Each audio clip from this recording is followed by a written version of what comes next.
Resident Evil 2 is one of my all-time favorite games, but its story is a mess.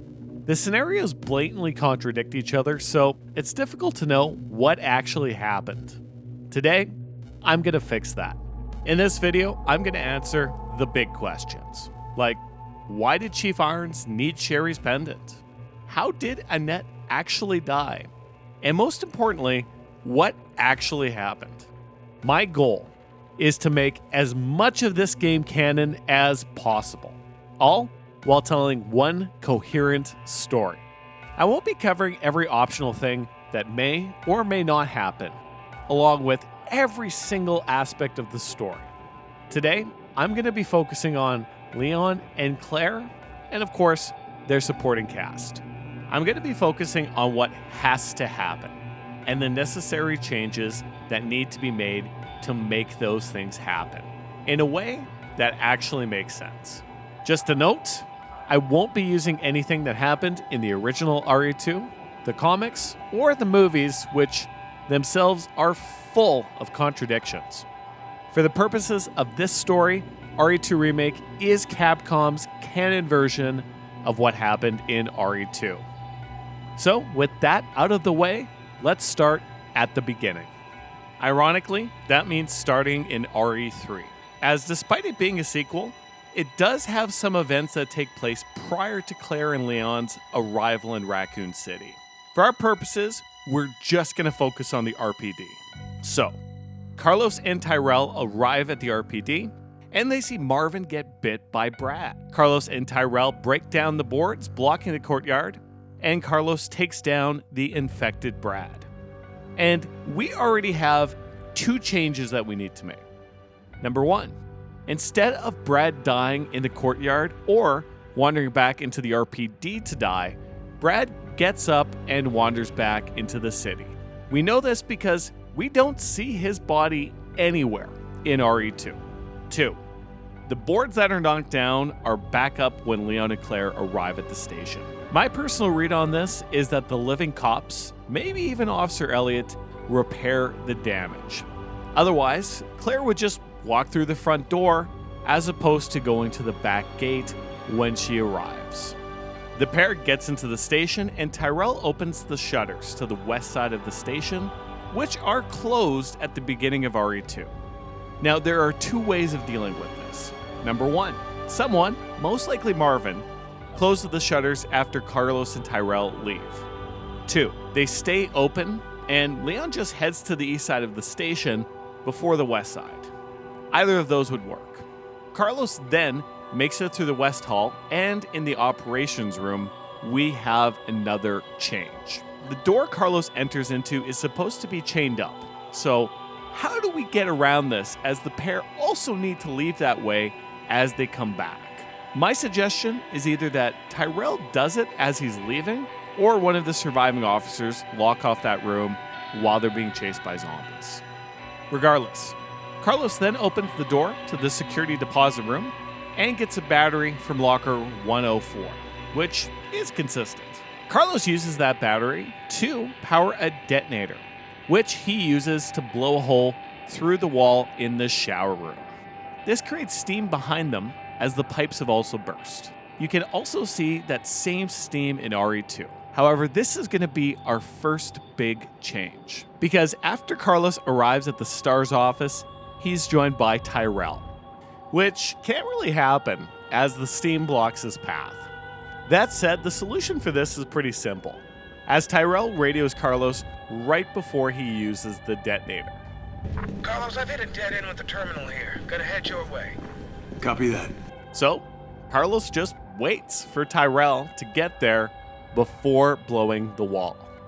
But since their way in is blocked by steam, and at the end of the hall it's barricaded, how do they actually get out? Well, since all the stuff blocking the exit in the library isn't there in RE2, and the door already has a one-way lock on it, I think it's easy to say that it's just Capcom preventing us from going to the library. Even if it wasn't, the two could just move the barricade and head into the library. But as they don't have the spade key, they can't exit through the library, meaning they have to go up to the 3rd floor and blow a hole in the wall just like they did in the shower room. Now, I know this seems out of left field. Believe me, that's what I thought at first too. But remember, these two are paramilitary forces, and they also use explosives in the hospital, so it makes sense they'd have access to them. It also allows for the station in RE2 to be more or less how Leon and Claire find it, with both the hole in the 3rd floor and the steam in the showers. And that's it for RE3. Now, let's dive into RE2. We have 2 choices for what order the game plays out: Leon A, Claire B, or Claire A, Leon B. Ironically, both and neither of these are canon, but we'll get into that later. To start the game though, it has to be Leon A. We know it's Leon A because he uses the knife Marvin gives him at the beginning of RE4. It also makes more narrative sense for Claire to fight Birkin for the first time, as opposed to Leon. So Leon goes into the gas station, gets chased out by zombies, meets Claire, and the two escape together into Racoon City. Leon and Claire then get separated after their car is hit by a truck, and Leon gets to the station first. Once Leon arrives at the station, he fails to save Officer Elliot and gets saved by Marvin, who gives him his uniform and his aforementioned knife. Leon then explores the west side of the station. While he's there, he gets the spade key, picks up 2 medallions, and falls through the floor in the library. So far, so simple. Huh. That was easy. Leon also goes into the STARS office and picks up a battery, as Tyrell and Carlos had to unlock that door to escape the station, and it only locks on one side, so it must remain open. Then Marvin lets Leon know that Claire is outside the station, and the two reunite only to immediately separate. Now this next part is key. Claire and Leon cannot reunite before the ending of this game. I know in the originals, the comics, the movies, that's not the case. But honestly, if you ran into someone in the zombie apocalypse, you're probably going to stick together, right? So it makes more sense that they're separated. Now, keeping them separated in the RPD is tricky, and honestly was the hardest part of writing this script. This section I rewrote 3 times, so trust me, I know the answers I'm going to give you aren't perfect, but I still think they're our best explanation for how both of these characters can be in the same building and not run into each other. Now, before Claire runs into Leon, she picks up the bolt cutters on her side of the fence, as they appear in both scenarios. After Claire flees, Leon picks up the pair of bolt cutters on his side of the fence, but instead of him heading back into the zombie-infested 1st floor, Leon heads back to the main hall through the 2nd floor, then goes back into the west side of the station to cut the chain in the operation room. Claire finds the gate key and then cuts the bolts, locking off the east office, as there's an on-fire helicopter on the 2nd floor and she doesn't know about the zombies in the east office. Claire then cuts the chains in the east office, grabbing the valve handle and the fuse, which she can't get from the break room as that door is still locked until Leon can unlock it later. While Claire is doing that, Leon obtains the detonator and heads back to the 3rd floor. Claire uses the fuse to escape the east office and runs into Marvin as she enters the main hall. Claire tells Marvin that her brother Chris is on the STARS team and she came to the city to find him. Marvin tells Claire that Chris isn't here and is actually in Europe on vacation. But this doesn't sit right with Claire, who knows her brother would have told her if he was leaving. So she decides to go to the STARS office and see if she can't find out more. While Claire is doing that, Leon uses the detonator and returns to the main hall using the medallions collected to open up this secret passageway. But Marvin can't move and orders Leon to leave him behind as he lays down to rest. This leads us to our next change. The secret passage doesn't go down after a single use, which, when you think about it, makes way more sense than collecting 3 medallions that go away forever after you only use them once. Clearly, this is a gameplay element forcing you into a point of no return until eventually you get the T-bar valve handle from the sewers. So Leon goes through the secret tunnel first, but doesn't fight Birkin. Now, there are a couple reasons for this. One, as he's the first one through, Claire would have no way to get past the floor grate Birkin knocks you through. 2, Birkin just kind of appears in Leon's campaign, with no real setup minus briefly seeing him above as you're making your way to the arena. And 3, in the About G note, it says, G's most remarkable feature will be its intense desire to reproduce. It will instinctively search out humans with DNA that closest matches its own and implant an embryo in them. It goes on to say, I suppose the only ones who might be a close enough match would be any biological children of the subject. William Birkin's daughter is Sherry Birkin, which is why he's chasing her. And who does Claire meet before she fights Birkin? Sherry. Now, obviously, this is a horrific detail of this game, but it's worth remembering that even though I refer to this beast as Birkin, William Birkin is long gone, really dying when he infected himself with the G virus. Leon flips the switch, which stays down, and meets definitely an FBI agent, Ada Wong. He follows Ada into the cells, where he finds Ada's informant Ben dead in his cell, killed by Mr. X. This needed to change because Mr. X needs to encounter Claire outside the STARS office. Also, if Mr. X knows who's behind the wall, why didn't he just burst through the wall like he does in multiple other sections of the game and just attack Leon and Ada? Leon then makes a deal with Ada to help escape the station, with his plan being to use Ben's keycard, which is locked away in his cell, which means fixing the doors with electrical components, which we're going to get to in a bit. Leon kills the infected dogs in the kennels, gets a square crank, turns on the power to the area, and gets his first electrical component. And then heads back to the East office. At the same time, Claire has finished looking around the STARS office. She finds Chris's letter, which confirms her suspicions that Chris is in trouble. This does not sound like Chris. Which sets up her infiltrating Umbrella in Code Veronica. Another change is that the letter isn't locked up. We know this because the STARS armory was unlocked when Carlos went through the STARS office earlier. Leon could have left her a note earlier, but personally, I don't think he did. As the whole key to this is that Leon thinks Claire can't get into the station because, well, almost every entrance is boarded up. As Claire leaves the STARS office, she encounters Mr. X for the first time and knocks him down in the hallway.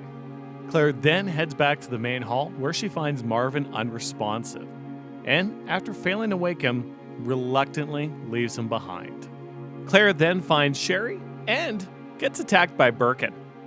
While Claire's fighting, Leon uses the square crank to open up the shutter heading to Chief Iron's office, goes up to the 3rd floor, and breaks the ladder heading back down to the 2nd floor, meaning that Claire can't go that way. But luckily, she doesn't have to, because Leon opened the shutter, which is normally closed in her playthrough. After that, Leon gets the club key, fixes the water pump, and encounters Mr. X for the first time, who he chooses to run away from. Claire beats Birkin, knocking him into the sewers, and her and Sherry head up to the parkade above. Chief Irons gets the jump on Claire and kidnaps Sherry, who drops her pendant into commotion, which Claire later picks up. Claire then encounters the lickers in the kennel, who appear to be eating the infected dogs Leon killed earlier. She then makes her way to the morgue, where she picks up the diamond key and heads into Chief Iron's office, where she reads the repair shop letter and finds the heart key. While Claire is there, she sees a parkade keycard locked up behind a broken gate that needs 2 electrical components to be fixed. Which brings me to another change, as there are only 3 electrical components in the game, and Claire and Leon need 4. So what gives? Well, in the repair shop letter that Claire finds, it says, "You will need some power panel parts to fix the issue. Fortunately, a repairman from one of our stores is at the station to repair the bell in the clock tower. We sent a few spare parts with him, and he reported that he left one in the 3rd floor east storage room. If something goes wrong, or you need more than one, please don't hesitate to seek him out in the clock tower." So, we know one is in the east storage room, but the letter specifically says a few spare parts.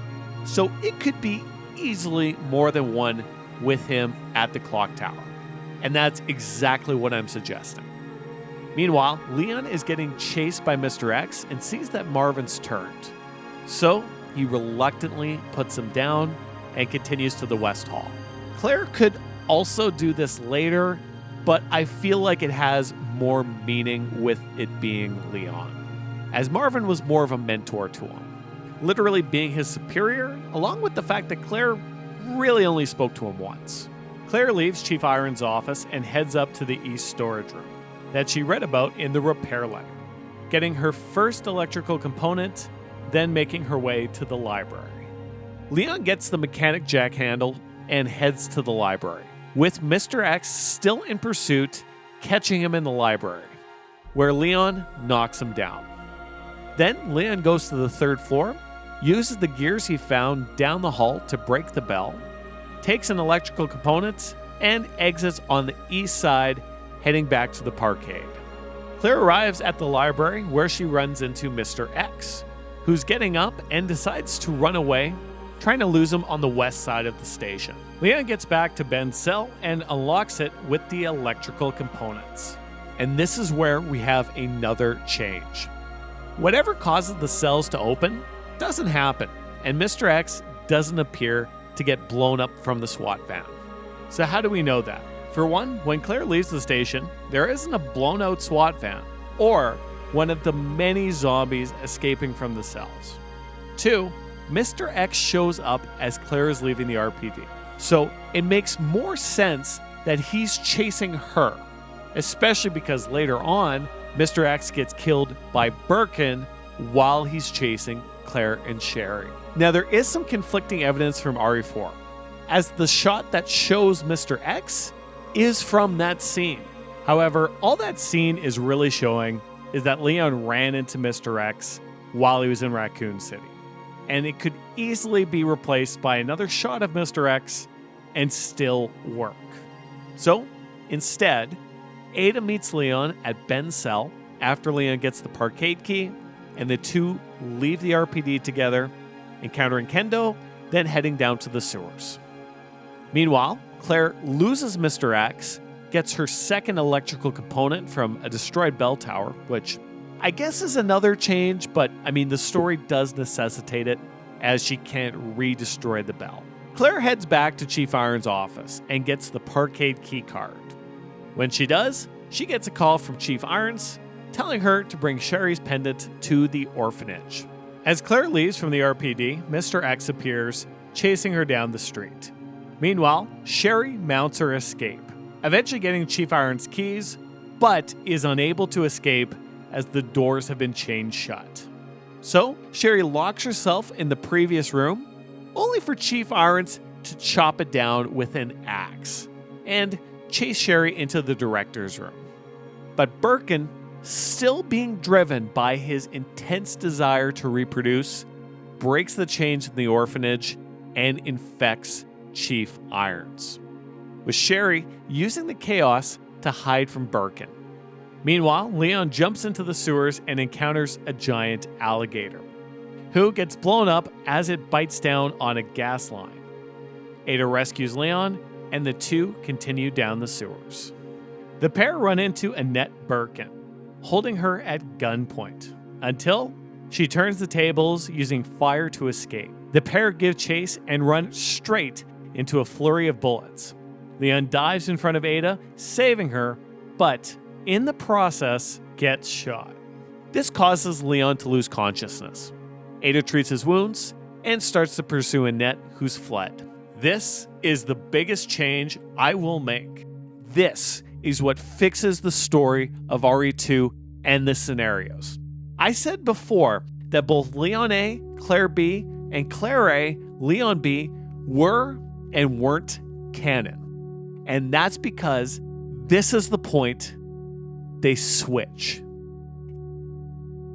You see, for the first half of the game, Leon needed to be first because of Marvin's knife and skipping the first Birkin fight. But for the end of the game, Claire needs to be at the nest first because she uses Sherry's pendant to open up the safe storing the G virus, which is unlocked when Leon arrives. She also needs to be at the train platform when Leon gets to the control room. Leon being knocked out means Claire can pass him and get to the nest first while negating the least amount in the story possible. But spoilers, there are going to be more changes. Starting with Ada, who chases Annette. Now normally, you run into Mr. X at this point in the game. However, unless there's a third tyrant that only shows up once, it can't be canon. We know this as Mr. X is chasing Claire. And when he bursts in to chase her, the rubble on the ground suggests he came in from above and not the sewers. Regardless of whether or not Mr. X shows up, Ada catches up to Annette, who knocks her in the garbage room, with her leg getting impaled by a metal rod during her fall, causing her to pass out. Claire arrives at the orphanage and sees Chief Irons die of his infection. She finds Sherry, who has managed to hide from Birkin. As previously mentioned, Mr. X catches up to the pair and is killed by Birkin, who knocks the elevator off its track, causing the three of them to fall into the sewers. Now, this is where I really start changing things. In the past, I've decanonized several cutscenes that can't happen because something else needs to. With Annette, who has two very different deaths in this game, significant adjustments need to be made. Normally, Annette wakes you, tells you Sherry's not your concern, and promptly leaves. Then Claire goes into the sewer and finds Sherry infected in the garbage room, where Annette chastises her for leaving home and then abandons her own sick daughter to stop Birkin. So, couple of things. One, while Annette is a negligent mother, I told you, I cannot leave here until my work is done. That's what you always say. she's still a mother. And as cold as she may be, we do see her express concern for Sherry on several occasions. Mom's here. Sherry, can you hear me? So it really does stretch believability that she could leave her only child to die of an infection in a room filled with literal garbage. 2. Sherry's not fast enough to escape Birkin and make it all the way through the sewers to end up in the garbage room before getting infected by Birkin. 3. Chief Irons wants Sherry's pendant, but it's never revealed why he went to all that trouble. Why couldn't he just let Sherry go without the pendant? By changing this scene, we can fix all 3 of those inconsistencies. So here's what I think happened. Sherry doesn't make it out of the room before Birkin infects her. He then leaves into the sewers to continue to reproduce. Annette finds Sherry and is overcome with emotion, sobbing at the sight of her dying child, which is what wakes Claire up. Annette blames Chief Irons, saying that if he had just done his job, this wouldn't have happened. You better be taking me to my mom. Absolutely. This upsets Claire.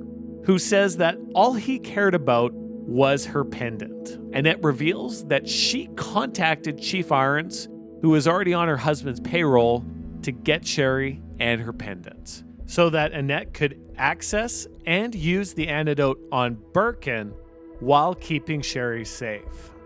Now, to be clear, this doesn't change the fact that Irons is a murderer and a creep. It's not like he's suddenly a good guy. He's just doing a job for Annette. Shout out to Redditor Cosmic Vagabond, who came to a similar conclusion. Claire points out that if there's an antidote, there's still hope for Sherry. While Annette is hesitant to lose her best chance at stopping Birkin, she agrees, and the two take an alternate route to the nest. Now, there clearly has to be an alternate route to the nest, as Annette appears in the nest later without the cable car having moved, so Leon and Ada are still able to take it later on. This makes the sewers much more consistent, as now Sherry and Ada aren't trapped in the same room at roughly the same time, the chess pieces don't disappear, and the damage Birkin does in his boss fight doesn't have to be retconned. The only thing against it is Chief Irons' reluctance to let Sherry go without her pendant. Stupid kid. If you just hadn't dropped that thing, I could let you go. But if your boss asked you to do something like this and you only did half, you'd also try everything you could to change that so you didn't have to go to your boss empty-handed, especially when the stakes are this high. Now that's out of the way, Leon wakes up and starts to make his way through the sewers, so no changes there. But once Claire gets to the nest with Annette and Sherry, we get another change because Annette already has the necessary clearance to take Claire and Sherry to the west area immediately. So, Claire never goes to the east area, which leaves it unchanged for Leon. Annette puts Sherry on the operating table in the biotesting lab, which does look like a safer place for surgery than inside the waiting room, which also cannot be where the surgery happens, otherwise Leon would just run into him when he arrives at the nest. Annette tells Claire to go to the lab down the hall and use the pendant to get the antidote, which she does, leaving the safe open for Leon later. Annette administers the cure to Sherry, and the two wait for Sherry to recover. Meanwhile, Leon gets all the chess pieces, takes out Birkin with the crane, and rescues Ada.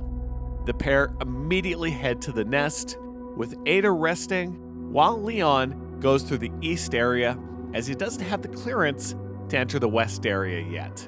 While Leon is mixing a herbicide to destroy the plants, Annette takes Claire and Sherry down the elevator and tells Claire to get her daughter out of the city by escaping on the train, while Annette stays to deal with Birkin, working on a solution to kill him. Leon makes and uses the herbicide, killing the plants, but awakening a second Mr. X, which honestly, I don't think is a change, as we literally see the first Mr. X getting killed by Birkin in Claire's story.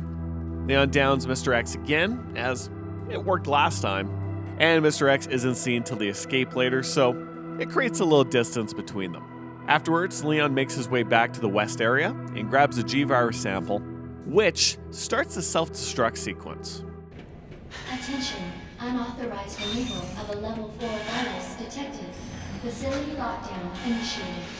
Self-destruct sequence will begin. As Leon is leaving, Birkin appears again, and Annette, who heard the alarm, comes in and blasts Birkin with her solution, knocking him down. While Leon interrogates Annette about what happened, Birkin gets up, grabs Annette, and throws her against the wall while mutating even further. Annette then lowers the platform, and Leon is forced to take on Birkin again. We know it has to be Leon who fights Birkin here because of Annette, who not only sets up the confrontation with Ada, but shoots her, causing her to fall, which we know happens because of the flashback in RE4. And honestly, by having her cure Sherry and then confront Birkin, it keeps more of the original story, just with a couple of tweaks.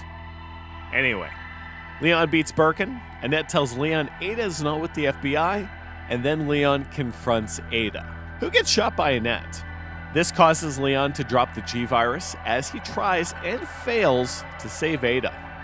Meanwhile, Claire has arrived at the train platform, tells Sherry to wait inside the train, and tries to get it started. Leon goes into the elevator, which was opened by Ada's hacking device earlier. While he's in the control room, he sees Claire on the monitors and speaks with her.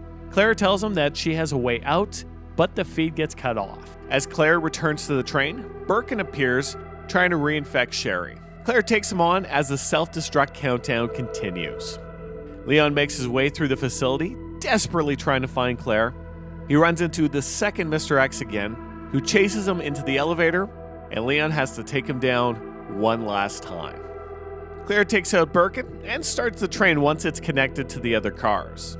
With Leon's battle reaching its climax, Ada drops a rocket launcher for him to use on Mr. X, with Leon none the wiser as to where it came from.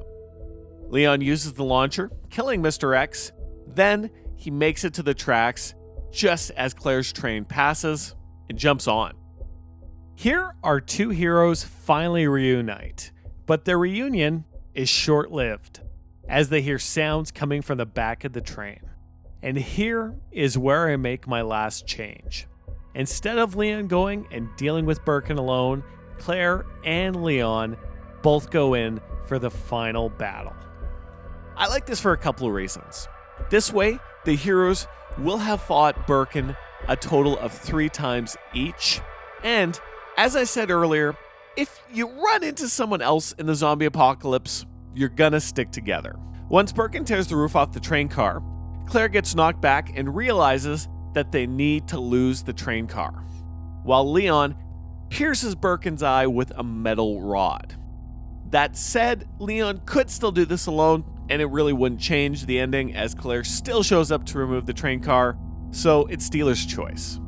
The ending plays out the same. Leon and Claire go on to their own follow-up adventures, with Sherry reuniting with Leon in RE6. I know that I've taken some big creative liberties, especially with Claire, quite honestly taking a bit of a backseat to Leon. I want you to know that as a Claire main, this has nothing to do with the character, as she's literally my favorite character in the franchise. Oh, why are you doing this? Because I care. But I truly believe her story needs to be tweaked to make this story coherent.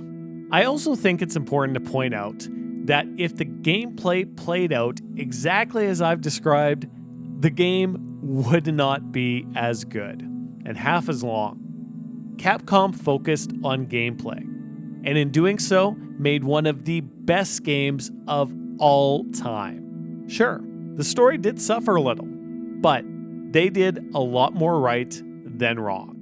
This is just me putting the pieces they left us together. Think about it as my thesis on RE2. And like an actual thesis, it requires peer review. If you think I did a good job, give the video a like and sub. If you think I'm wrong, let me know in the comments and we can chat about it. Thanks so much for watching. Until next time, I've been Sergeant Dutch.